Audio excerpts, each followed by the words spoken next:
নমস্কার বন্ধুরা, ভক্তের ভক্তি চ্যানেলের নতুন একটি ভিডিওতে আপনাদের সকলকে স্বাগত জানাই। আজকের এই ভিডিওর আলোচ্য বিষয় হলো বৃন্দাবনের নিধিবন মন্দির। এই মন্দিরে নাকি আজও শোনা যায় মোহনবাসীর সুর। আজও রাত নামলেই শোনা যায় এই রকম শব্দ। অনেকে দাবি করেন এই মন্দিরে সত্যিই ভগবান শ্রীকৃষ্ণ বাস করেন। বৃন্দাবনের মানুষের ভক্তি এবং প্রেম ভগবান শ্রীকৃষ্ণকে এই মন্দিরে ফিরিয়ে আনি। তো বন্ধুরা, চলুন ভিডিওটি শুরু করা যাক এবং ভিডিওটিকে শেষ পর্যন্ত দেখতে ভুলবেন না। বৃন্দাবনের পর্যটকদের কাছে অন্যতম প্রধান আকর্ষণ নিধিবন মন্দির। এই মন্দিরে লুকিয়ে আছে অনেক রহস্য, যা আজও পর্যটকদের সমানভাবে আকর্ষিত করে চলেছে। ভগবান শ্রীকৃষ্ণের এই লীলাভূমিতে এসে আপনিও মুগ্ধ হবেনই। চোখ টানবে মন্দিরের ভিতর অদ্ভুত সুন্দর কারুকার্য করা রাধাকৃষ্ণের মূর্তি। নিধি কথাটির অর্থ হলো সম্পদ এবং চারপাশ জঙ্গলে ঘেরা বলে সেটি হলো বন। সেখান থেকেই এই মন্দিরের নাম হয় নিধিবন। উল্লেখযোগ্য বিষয় হলো এই জঙ্গলের সব গাছের শাখা নিম্নমুখী।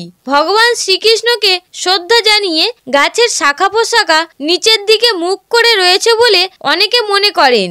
এই মন্দির ও তার আশেপাশের এলাকা অত্যন্ত রুক্ষ, কিন্তু এই গাছগুলি সারা বছর সবুজে ভরে থাকে।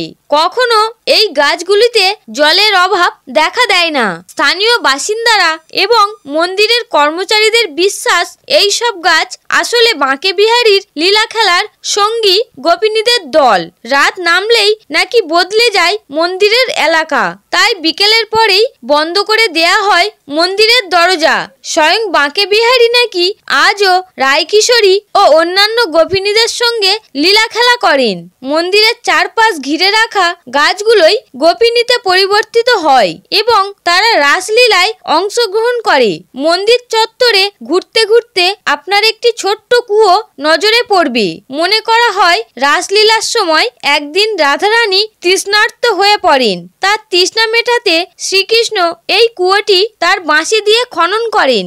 সন্ধ্যা আরতির পরেই এই মন্দিরের সমস্ত জানালা দরজা বন্ধ করে দেয়া হয়। বাইরে বের করে দেয়া হয় সমস্ত পর্যটক ও পুণ্যার্থীদের। সকাল পর্যন্ত এখানে যে কোনো সাধারণ মানুষের প্রবেশ নিষেধ। এই মহা রাসলীলা কাউকে দেখতে দেয়া হয় না। কয়েকজন অতি উৎসাহী লোক সন্ধ্যার পর মন্দিরে লুকিয়ে থাকেন। সকালবেলায় তাদেরকে মৃত অবস্থায় পাওয়া যায়, আর নয়তো বদ্ধ পাগল অবস্থায়। স্থানীয় বাসিন্দাদের দাবি, সন্ধ্যার পর বন্ধ মন্দির থেকে ভেসে আসা ঘুঙুরের শব্দ অনেকেই শুনেছেন। রাধাকৃষ্ণকে সন্তুষ্ট করতে সন্ধ্যা আরতির পর পুরোহিতরা এখানে এসে শাড়ি, মিষ্টি, পান, চুড়ি ইত্যাদি রেখে যান। সকালে সেই সব কিছু ছড়ানো ছিটানো অবস্থায় পাওয়া যায়। মিষ্টি পান কেউ খেয়েছে বলেও বোঝা যায়। অনেক ঐতিহাসিক ও বৈজ্ঞানিক এই মন্দিরের রহস্য উদ্ঘাটনের চেষ্টা করেছেন, তবে তারাও মানতে বাধ্য হয়েছেন যে সত্যি সত্যি এই মন্দিরে কিছু অস্বাভাবিক ঘটনা ঘটে চলেছে। এই মন্দিরে সত্যি ভগবান শ্রীকৃষ্ণ থাকেন, এটাই বিশ্বাস অনেক স্থানীয় শ্রীকৃষ্ণ প্রেমীদের। বৃন্দাবনের মানুষের ভক্তি ও প্রেম ভগবান শ্রীকৃষ্ণ প্রত্যাখ্যান করতে পারেননি। তো বন্ধুরা, যদি এই ভিডিওটি ভালো লেগে থাকে লাইক করবেন এবং আপনি যদি নিধিবন সম্পর্কিত আরো তথ্য জেনে থাকেন অবশ্যই কমেন্টে জানাতে ভুলবেন না। এবং আপনি যদি এই চ্যানেলে নতুন হয়ে থাকেন তাহলে চ্যানেলটি সাবস্ক্রাইব করতে ভুলবেন না এবং কমেন্টে পুরো শ্রদ্ধার সাথে লিখবেন জয় শ্রীকৃষ্ণ, হরে কৃষ্ণ।